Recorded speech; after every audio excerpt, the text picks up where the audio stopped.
Hello दोस्तों, study promoters में आपका स्वागत है।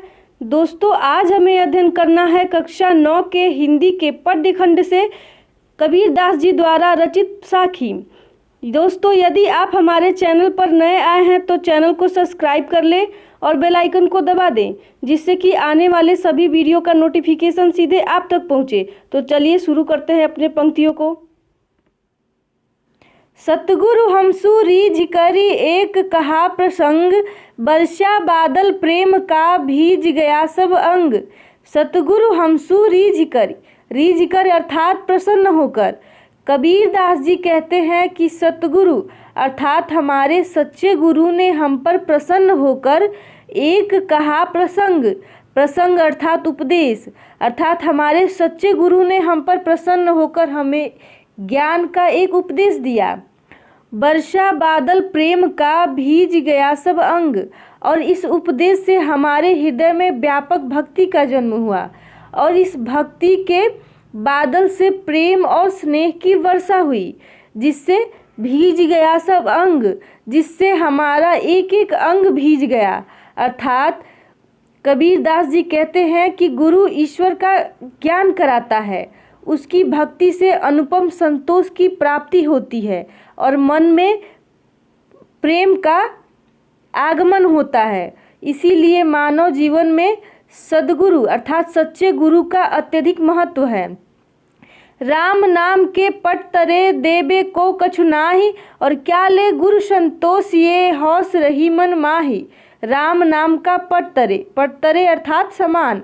कबीर दास जी कहते हैं कि मेरे गुरु ने राम नाम का जो उपदेश दिया है उसकी समानता और तुलना कोई नहीं कर सकता। और देबे को कछु नाही, और राम नाम का जो उपदेश देकर गुरु ने मेरा जो उपकार किया है उसके बदले में मैं उन्हें दक्षिणा में क्या दूं, अर्थात उनको इस उपदेश के बदले में दक्षिणा के रूप में मैं क्या दूं। और क्या ले गुरु संतोष ये हौस रही मन माही। संतोषिए अर्थात संतोष मिल सके, और हौस अर्थात अभिलाषा। अर्थात कबीर दास जी कहते हैं कि मेरे पास देने के लिए उन्हें कुछ भी नहीं है, और मेरे मन में निरंतर यही अभिलाषा बनी हुई है कि मैं अपने गुरु को क्या दूं जिससे मुझे संतोष मिल सके। चलिए अगले पंक्ति को देखते हैं। ज्ञान प्रकाश्या गुरु मिलिया सो जिन बिसरी जाय, और जब गोविंद कृपा करी तब गुरु मिलिया आई। ज्ञान प्रकाश्या गुरु मिलिया अर्थात कबीर दास जी कहते हैं कि मुझे सच्चे गुरु जब मिले तब मेरे अंदर ज्ञान का प्रकाश फैल गया, और सो जिन बिसरी जाय, और मेरी अभिलाषा है कि जिस गुरु ने मुझे ज्ञान दिया है वह मेरे हृदय से कभी विस्मृत न हो, अर्थात वह मेरे हृदय से कभी न भूले। और जब गोविंद कृपा करी अर्थात कबीर दास जी का मत है कि जब गोविंद ने मुझ पर अनुग्रह किया, अर्थात जब भगवान ने मुझ पर कृपा किया तब गुरु मिलिया आई, तभी मुझे सच्चे गुरु की प्राप्ति हुई। और माया दीपक नर प्रतंग भ्रमि भ्रमि इवे पड़त, और कहे कबीर गुरु ज्ञान थे एक आध उबरंत। माया दीपक नर पतंग, नर अर्थात मनुष्य और पतंग अर्थात पतंगा। संत कबीर दास जी कहते हैं कि माया रूपी दीपक के सामने मनुष्य पतंगे के समान है। जिस प्रकार भ्रमि भ्रमि इवे पड़त, भ्रमि अर्थात भ्रमित होकर, इवे अर्थात इसमें, जिस प्रकार पतंगा दीपक को देखकर उसकी तरफ दौड़ता है और उसमें भ्रमित होकर उसी में गिर जाता है और जल जाता है, उसी प्रकार मनुष्य भी माया के चारों ओर चक्कर काटता रहता है और अंत में नष्ट हो जाता है। कहे कबीर गुरु ज्ञान थे एक आध उबरंत, और कहे कबीर गुरु ज्ञान थे अर्थात कबीर दास जी कहते हैं कि गुरु से ज्ञान प्राप्त करके ही मनुष्य माया के इस बंधन से बच सकता है, और एक आध उबरंत और उबरंत अर्थात मुक्त हो जाते हैं। किंतु कोई बिरला व्यक्ति ही होगा जो इस ज्ञान को प्राप्त करके माया रूपी दीपक की आग से जलने से बच पाता है। अर्थात कबीर जी का कहने का तात्पर्य यह है कि कोई हजारों लाखों व्यक्तियों में से कोई एक व्यक्ति ही होगा जो ज्ञान प्राप्त करके इस माया रूपी दीपक की आग में जलने से बच पाता है। जब मैं था तब गुरु नहीं, अब गुरु है हम नाहि, प्रेम गली अति साकरिता में दो न समाहि। जब मैं था तब गुरु नहीं, मैं अर्थात अहंकार। कबीर दास जी कहते हैं कि जब मुझ में अहंकार व्याप्त था तब मैं ईश्वर रूपी गुरु को स्वयं से अलग मानता था। अब गुरु है हम नाही, लेकिन अब मेरे अंदर गुरु हैं, लेकिन अब मेरे अंदर हम नहीं है, अर्थात अहंकार नहीं है। और प्रेम गली अति साकरिता में दो न समाही। प्रेम गली अति साकरी, साकरी अर्थात कम चौड़ी या संकुचित, अर्थात प्रेम की जो गली है वो अत्यधिक संकुचित है, इसमें दो एक साथ नहीं समा सकते हैं, अर्थात अहंकार एवं ईश्वर दोनों एक साथ नहीं रह सकते हैं। अर्थात कबीर दास जी का आशय यह है कि ईश्वर के दर्शन पाने के लिए हमें अपने अंदर का अहंकार को नष्ट करना होगा, तभी हमें गुरु अर्थात तभी हमें ईश्वर की प्राप्ति हो सकती है। भक्ति भजन हरि नाम है, दूजा दुख अपार, मन सा बाचा कर्म ना, कबीर सुमिरन सार। भक्ति भजन हरि नाम है। कबीर दास जी कहते हैं कि भगवान के नाम स्मरण को ही वास्तव में भक्ति और भजन कहा जा सकता है। अर्थात दूजा दुख अपार, अर्थात ईश्वरी भक्ति और ईश्वर का नाम ही महत्वपूर्ण है। इसके अतिरिक्त इस संसार में शेष सभी केवल अपार दुख का कारण ही सिद्ध होते हैं। अर्थात कबीर दास जी का कहने का तात्पर्य यह है कि भक्ति के नाम पर किए जाने वाले विविध प्रकार के आडंबर अंत में व्यक्ति के लिए दुख का ही कारण सिद्ध होता है। अर्थात मनसा बाचा कर्म ना सुमिरन, मनसा बाचा कर्म ना, कबीर सुमिरन सार। मनसा अर्थात मन से, बाचा अर्थात वचन से, और कर्म ना अर्थात कर्म से। अर्थात कबीर दास जी कहते हैं कि इसीलिए मनुष्य को अपने मन, वचन और कर्म से संसार के इस मूल तत्व ईश्वरी सत्ता का ही स्मरण करना चाहिए। अगले पंक्ति को देखते हैं। कबीर चित्त चमकिया चहु दिसि लागी लाई, हरि सुमिरन हाथ घड़ा बेगे लेहु बुझाई। कबीर चित्त अर्थात हृदय, चमकिया चौदिशी, चौदिशी अर्थात चारों दिशाओं में, और लागी लाई अर्थात आग। कबीर दास जी कहते हैं कि इस संसार में सब जगह विषय वासनाओं की आग लगी हुई दिखाई देती है और मेरा मन भी उसी आग में जल रहा है, अर्थात मेरे मन में भी विषय वासनाएं उमड़ रही हैं। और हरि सुमिरन हाथ घड़ा बेगे लेहु बुझाई, बेगे अर्थात शीघ्र, अर्थात कबीर दास जी अपने आप को संबोधित करते हुए कहते हैं कि हे जीव, तेरे हाथ में ईश्वर स्मरण रूपी जल का घड़ा है, तू भी इस जल से शीघ्र ही अपने वासनाओं की आग को बुझा ले। अर्थात कबीर दास जी का कहने का तात्पर्य यह है कि ईश्वर का नाम स्मरण करने पर ही विषय वासनाएं शांत हो सकती हैं। अषाढ़िया झाई पड़ी पंथ निहारी निहारी, और जिभड़िया छाला पड़या राम पुकारी पुकारी। अषढ़िया झाई पड़ी, अषढ़िया अर्थात आँखों में, और झाई अर्थात अंधकार, और पंथ अर्थात मार्ग, और निहारी अर्थात देखकर। कबीर दास जी कहते हैं कि परमात्मा रूपी प्रियतम का रास्ता देखते देखते मेरी आँखों में अंधेरा छाने लगा है, अर्थात मेरी दृष्टि मंद पड़ने लगी है, मुझे धुंधला दिखाई देने लगा है। और परमात्मा के नाम को पुकारते पुकारते जिभड़िया छाला पड़या राम पुकारी पुकारी, जिभड़िया अर्थात होता है जीभ, और परमात्मा के नाम को पुकारते पुकारते मेरे जीभ में छाले पड़ गए हैं। अर्थात कहने का तात्पर्य यह है कि परमात्मा का दर्शन करने के लिए मैं अत्यधिक व्याकुल हूँ, किंतु अभी तक उनके दर्शन नहीं हुए हैं, और मैं निरंतर उनके नाम को पुकार रहा हूँ, किंतु उन्होंने अभी तक मुझ पर कृपा नहीं की है, अर्थात मुझे अभी तक दर्शन नहीं दिया है। अगले पंक्ति को देखते हैं।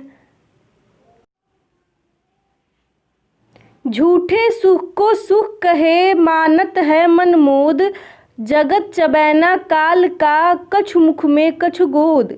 झूठे सुख को सुख कहे, सुख अर्थात आनंद, और मनमोद, मनमोद अर्थात मन में प्रसन्नता।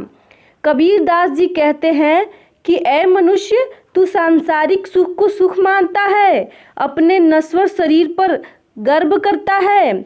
जगत चबैना काल का, कछु मुख में कछु गोद। काल अर्थात मृत्यु, और जगत अर्थात संसार, और मुख अर्थात मुंह। कबीर दास जी कहते हैं कि जब तेरे ऊपर काल का प्रहार होगा, अर्थात जब तुम्हारी मृत्यु होगी, तब तेरा कोई वश नहीं चल सकेगा। अर्थात तेरा सुख अर्थात आनंद वैभव कुछ तेरे मन में, जो मन में तेरे था, वह कुछ हाथ में धरा ही धरा रह जाएगा। अर्थात यहाँ पर कबीर दास जी कहते हैं कि हमारा शरीर नश्वर है और इस पे गर्व नहीं करना चाहिए। जब मैं था तब हरि नहीं, अब हरि है हम नाही, और सब अधियारा मीट गया, जब दीपक देखा माही।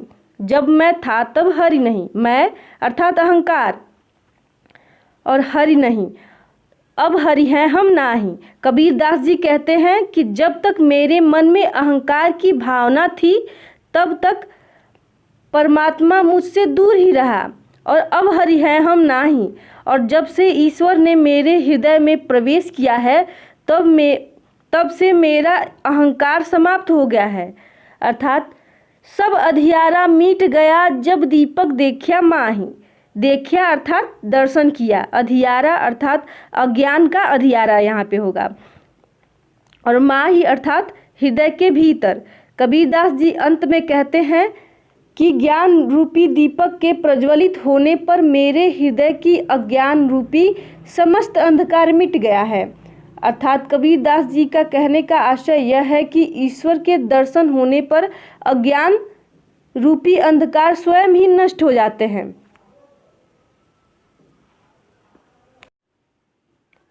कबीर कहा गरीबियों ऊंचे देखी आवास, और काली परियू भय लोटड़ा ऊपर जामे घास। कबीर कहा गरीबियों, गरीबियों अर्थात घमंड करना, और ऊंचे देखी आवास, आवास अर्थात निवास। कबीरदास जी जीव को संबोधित करते हुए कहते हैं कि हे प्राणी, तू अपने ऊंचे ऊंचे भौतिक आवासों को देखकर घमंड क्यों कर रहा है। काल ही परियु भय लोटड़ा ऊपर जामे घास। भय अर्थात धरती पर, और काल ही अर्थात कल। कबीरदास जी कहते हैं कि ये भौतिक वस्तुएं नश्वर हैं, कुछ ही दिनों में ये धरती पर गिर जाएंगी और उसके बाद इस पर घास उगाएंगी। अर्थात कबीरदास जी इस संसार के भौतिक सुखों को क्षणभंगुर मानते हैं, इसीलिए ये ऐसा कहते हैं। यह ऐसा संसार है जैसा सेंबल फूल, दिन दस के व्यवहार को झूठे रंग न भूल। यह ऐसा संसार है जैसा सेंबल फूल, सेंबल फूल अर्थात सेंबल का फूल। कबीरदास जी कहते हैं कि यह संसार सेंबल के फूल के समान ही क्षणभंगुर और अस्थायी है। जैसा सेंबल फूल मतलब सेंबल का फूल देखने में आकर्षक लगता है, और किंतु उसका यह आकर्षक क्षणभंगुर होता है अर्थात क्षणिक होता है, और कुछ ही दिनों में वह टूटकर गिर पड़ता है। इस संसार की स्थिति भी ऐसी ही है। दिन दस के व्यवहार को झूठे रंग न भूल।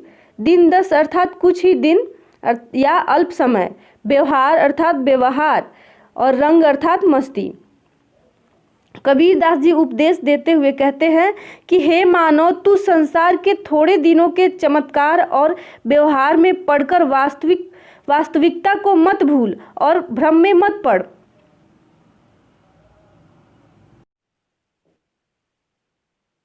इह अवसर चेत्या नहीं पशु जीव पाला देह, और राम नाम जाड़िया नहीं अति पड़ी मुख सेह। इह अवसर चेत्या नहीं पशु जीव पाला देहि। कबीरदास जी कहते हैं यह अवसरी, अवसरी अर्थात अवसर, और चेत्या, चेत्या अर्थात सावधान। और कबीरदास जी कहते हैं कि हे प्राणी, समय आने पर तू भी सावधान नहीं हुआ और अवसर चूक गया। तू उसी प्रकार से अपने शरीर का पालन पोषण में लगा रहा जैसे बुद्धिहीन पशु लगा रहता है। और राम नाम जाड़या नहीं अति पड़ी मुख शेह। राम नाम जाड़या नहीं, जाड़या अर्थात जानना और शेह अर्थात धूल। तूने ईश्वर के नाम का महत्व नहीं समझा, इसीलिए अंत में तेरे मुंह में धूल ही पड़ेगी, अर्थात लोग तुझे धिक्कारेंगे ही। यह तन कांचा कुंभ है, लिया फिरे था साथ ही, ढबका लागी फूट गया कछु न आया हाथ। यह तन कांचा कुंभ है, लिया फिरे था साथ ही, कुंभ अर्थात घड़ा और कांचा अर्थात कच्चा। कबीर दास जी कहते हैं कि हे प्राणी, तू जिस शरीर को साथ लिए फिरता है और जिस पर घमंड करता रहता है वह कच्चे घड़े के समान है। जिस प्रकार ढबका लागी फूट गया कछु न आया हाथ, ढबका अर्थात धक्का, जिस प्रकार कच्चा घड़ा तनिक से धक्के से टूट जाता है और उसमें भरा हुआ पदार्थ बिखर जाता है, उसी प्रकार यह शरीर भी मृत्यु के तनिक से धक्के से नष्ट हो जाएगी और तुझे कुछ भी प्राप्त नहीं होगा, अर्थात तेरे हाथ कुछ नहीं लगेगा। कबीर कहा गरीबियों देखी देहि देखी सुरंग, और बिछड़िया मिलिबो नहीं ज्यों काचली भुवंग। कबीर कहा गरीबियों, गरीबियों अर्थात अहंकार, और सुवंग, सुरंग अर्थात सुंदर रंग। कबीर दास जी मनुष्य से पूछते हैं कि हे प्राणी, तू अपने शरीर की सुंदरता का अभिमान क्यों करता है? बिछड़िया मिलिबो नहीं ज्यों काचली भुवंग, काचली अर्थात केचुली और भुवंग अर्थात सर्प। यह शरीर एक दिन तुझसे छूट जाएगा, फिर यह तुझे उसी प्रकार प्राप्त नहीं होगा जिस प्रकार सांप की केचुली जब उसके शरीर से अलग हो जाती है तब फिर उसके शरीर पर नहीं चढ़ती है, उसी प्रकार यह शरीर भी तुझे प्राप्त नहीं होगा। अर्थात कबीरदास जी जीवन को नश्वर मानते हैं और उसकी सुंदरता को व्यक्त करते हुए कहते हैं कि जिस प्रकार सांप की केचुली शरीर पर दोबारा नहीं चढ़ती है, उसी प्रकार यह शरीर भी तुझे दोबारा नहीं मिलेगी। इस प्रकार यह वीडियो समाप्त होता है।